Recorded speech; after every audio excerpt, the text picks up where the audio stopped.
Welcome back, everybody. I just read an article in Vanity Fair about everybody's favorite cowboy hat wearing Star Wars guy. I am, of course, talking about Dave Filoni. The new position that he has ascended to is Chief Creative Officer, or CCO.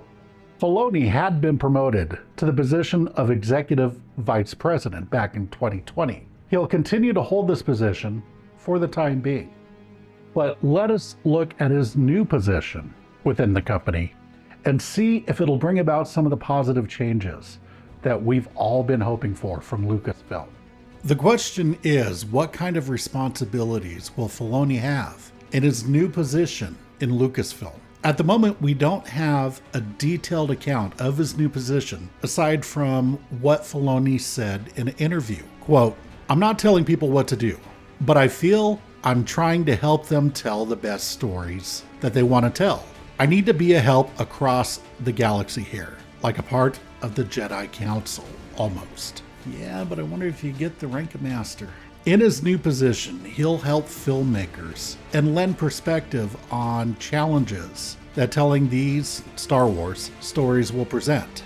Filoni also addressed the differences with his new position, saying, "In the past, in a lot of projects I would be brought into, I would see it after it had already developed a good ways. And, quote, in this new role, it's opened up to basically everything that's going on. When we're planning the future of what we're doing now, I'm involved at the inception phase." So on the surface, it seems like Filoni will actively be involved in all the creative decisions moving forward for the Star Wars franchise. This will include all of the Disney Plus content and the films if and when Lucasfilm decides to make their return to the big screen. A big question at this point is, does this mean that Dave Filoni will be kind of like the Kevin Feige of Lucasfilm? At this point, it's too soon to tell. But in my opinion, I would say probably not. Even though Dave is the CCO, he still has a few people on the corporate ladder that have a higher authority than him. First being Carrie Beck, who is the Executive Vice President of Live Action and Development and Production. Carrie Beck seems to be Dave Filoni's immediate boss within the company. According to the article, part of her responsibilities is to bring filmmakers into the Lucasfilm fold. Next, we have Lin-Wen Brennan, who holds the title of Executive Vice President and General Manager of Lucasfilm. Brennan has actually been with the company since 1999 and rose through the ranks of Industrial Light and Magic, or commonly known as ILM. It does appear that there will be not so much crossover between Lin-Wen and Dave, since her arena seems to be strictly the business and marketing side of Lucasfilm. Of course, lastly, we have the much celebrated figure who totally didn't split the fan base with a less than stellar sequel trilogy. I am, of course, talking about the infamous Kathleen Kennedy, who is still very much in charge of Star Wars. And when it comes down to it, the buck stops with her.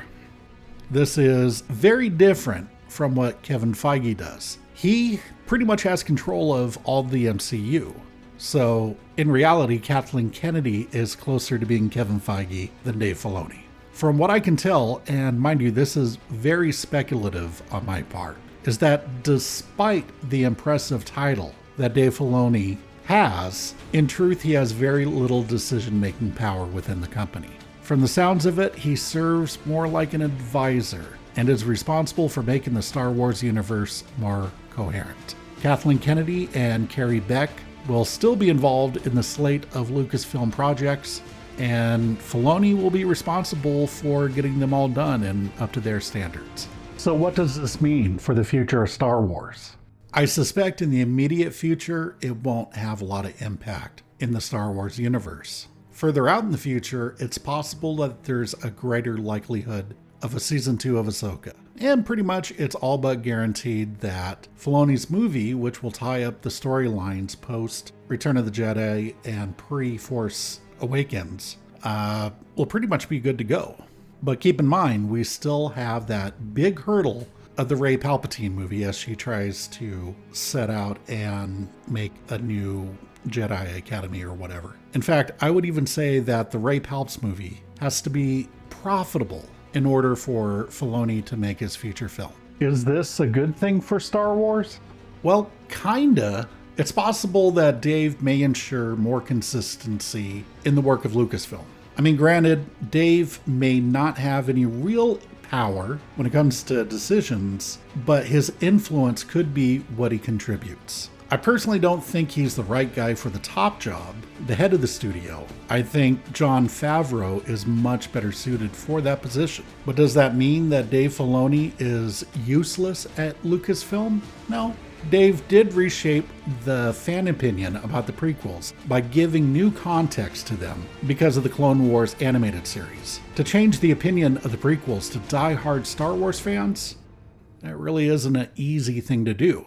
It does also give a lot of goodwill to the dissident fan base that doesn't care for the job that Kathleen Kennedy has done with this once beloved franchise. She can say, look, Dave Filoni has ascended to upper management. We have accepted the ultimate fanboy into Lucasfilm's holiest of holies. It is possible that because of his new position, at least his projects will move forward, and Dave Filoni may be able to have the autonomy to create what he wishes. Now, this could be a good thing, or it could be a bad thing.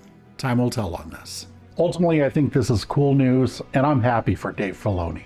But this definitely isn't the windfall victory that some of us older fans of Star Wars had been hoping for. Kathleen Kennedy is still in full control of Lucasfilm, and she's probably going to push her personal identity politics regardless. It's very unlikely that Disney's going to remove her. First off, she's one of the few female studio heads in Hollywood. Also, despite the quality of the movies, they're still profitable. But maybe with any luck, the quality of the movies might improve with Dave Filoni holding that position.